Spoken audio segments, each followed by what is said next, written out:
How's it going, fellow crafters? Now, I bet many of you, while going out and buying a variety pack of paintbrushes, looked at the chip brush it comes with and thought to yourself, hey, that looks a lot like Thatch. Well, I had that thought many times, so today I'm going to finally answer the question, are chip brushes viable for thatch roof? Now, some of you may have gone onto Amazon and looked at purchase options for bulk chip brushes and quickly realized that it's a pretty pricey investment for crafting standards. Now, having a YouTube channel, I thought it'd be a good idea to assume the risk myself, purchase a bulk set of chip brushes, and do a deep dive to see how viable of an option it is. And as said, this is going to be a deep dive, so we're going to do 3 episodes.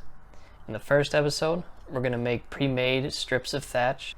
In the next episode, we're going to make a small project and look at the process of applying these strips and maybe adding some washes. And if those 2 episodes go to plan, in the 3rd episode, we're going to do a project showcase of a broken down farmstead. But without further ado, let's head over to the workbench and look at making these pre-made strips. Alright, before we get to disassembling these, I do want to talk about your selection on which set of bulk brushes you're going to buy. To begin, you're going to want to check cost by getting cost per inch of bristles. And to do this, you take the total number of inches.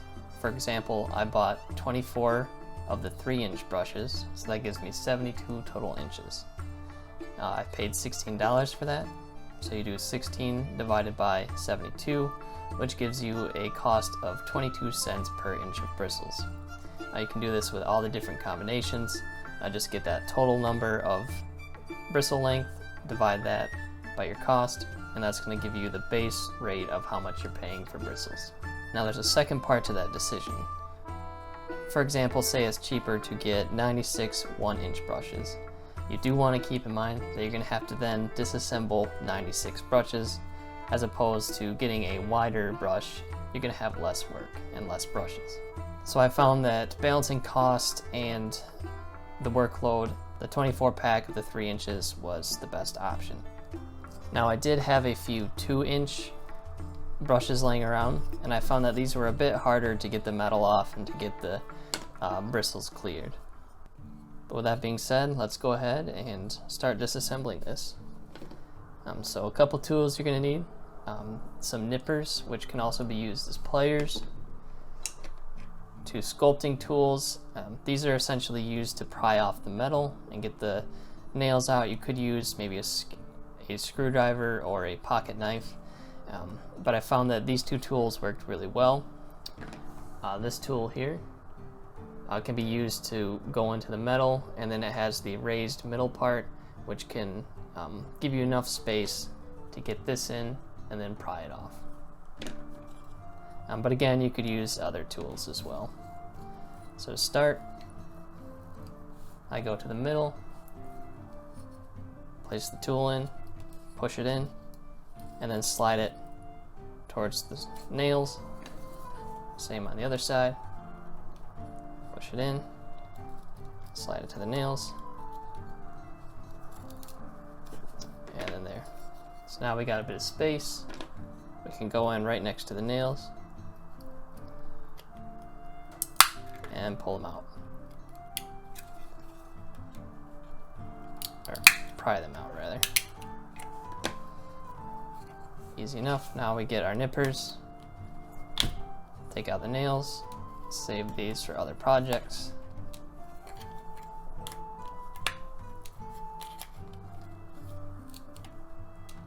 There we go. Now we just pry this off. Easy peasy. Now we need to get the metal off. And on one end here, it's crimped together. And we're going to use our nippers as pliers to get this off. So finding the lip here, I just begin to work it open.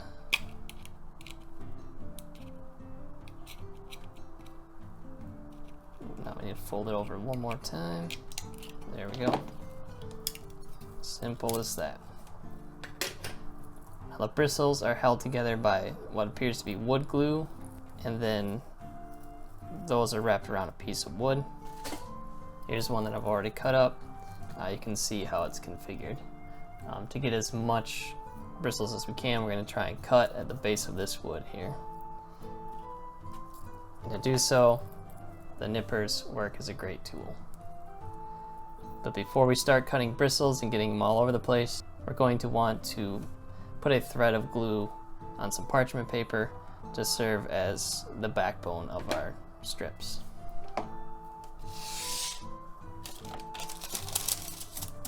So again, we're getting some parchment paper. This is a little bit over 6 inches. I'm gonna lay a line of glue along this here.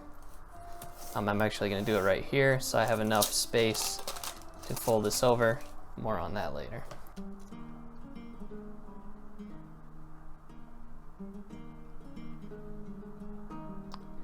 You can use the grid on the wax paper, parchment paper, to guide where you're putting the glue. Keep it relatively straight. This first one will have a nice, decent amount of glue. Alright, we got our 6-inch strip of glue. Now we can start laying on the bristles. So we'll take this here, start on the end, put the nippers in, line them up with that wood block at the bottom, and then cut. I do multiple cuts, pulling out. And there we go. We got some thatch, or some bristles rather, all in the same direction. And we're just gonna start laying them flat here.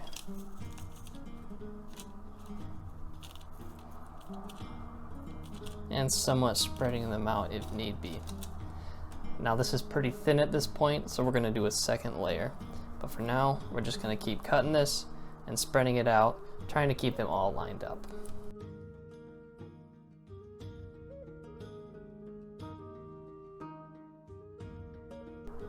Now if you have some loose bristles, don't worry about that. We're gonna fix that in a moment.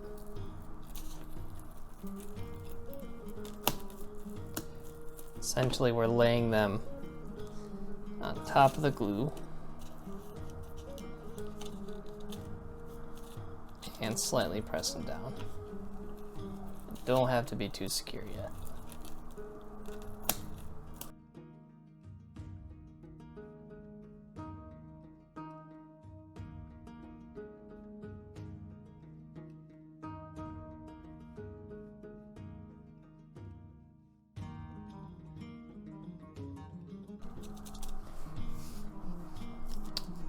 Alright, so we got our first layer here. Looks pretty messy, but we're going to clean it up on the top once this dries, and we can clean up the bottom if we wish to. But now it's time for our second layer. If you did just this one layer, it would be so thin that you couldn't see the different tiers that we're going to lay. And the brushes would kind of just blend in, looking like one cohesive layer of thatch. So to get that classic tier looked, we're going to make these thicker, and there's another trick here that is going to help us out. But the first step is to lay another bead of glue. So when laying your second bead of glue here, it's important that you let the glue fall as you move to the side, rather than having it tug your bristles and getting them out of order. I'll try and demonstrate that here. So we get the glue going, touches the bristles, and now we're squeezing and letting the glue fall. So we're raising the nozzle a bit, taking our time moving across, and letting that glue just fall onto the bristles.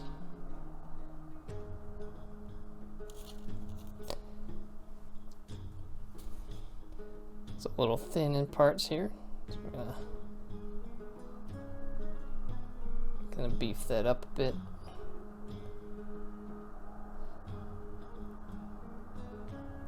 Notice how the lower you get, the more tugging you get on the bristles. So there we go. Got our second layer, and we're just gonna repeat.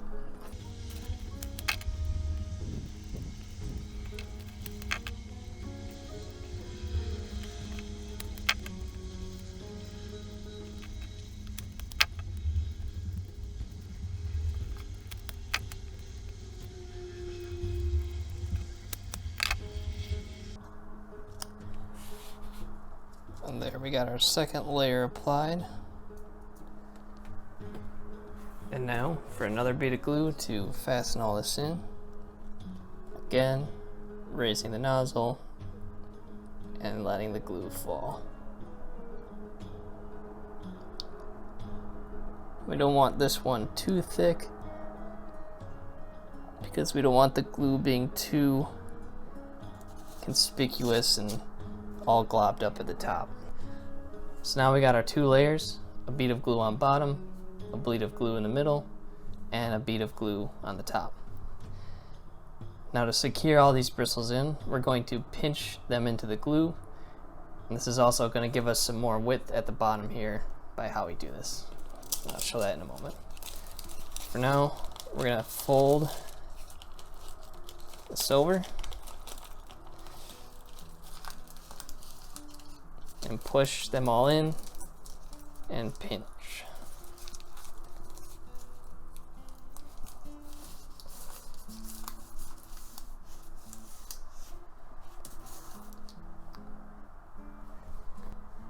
Alright, now we've got these all secured in the glue. I'm going to start unpeeling this. I'm just going to hold the bristles down a bit with the tool here. We're going to pull this off.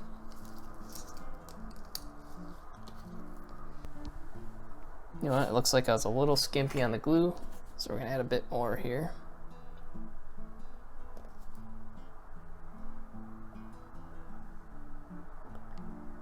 Especially right over here.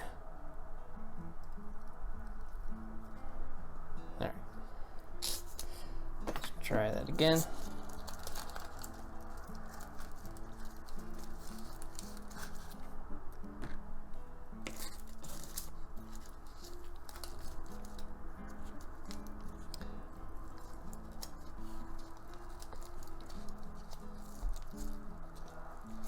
Alright, there we go. There we have it. That's pretty much all there is to it for making the strips. We're going to let this dry, and then we're going to take a look at a dried one and see the advantage of this technique here. So here's a piece of a dried strip here. A couple advantages: it's flexible, it's pretty sturdy, the tacky glue holds it together pretty well. By pinching the glue, it not only fastens all the bristles, but it also makes it thinner at the top and then flares out at the bottom. And this should help us define those tiers between the layers.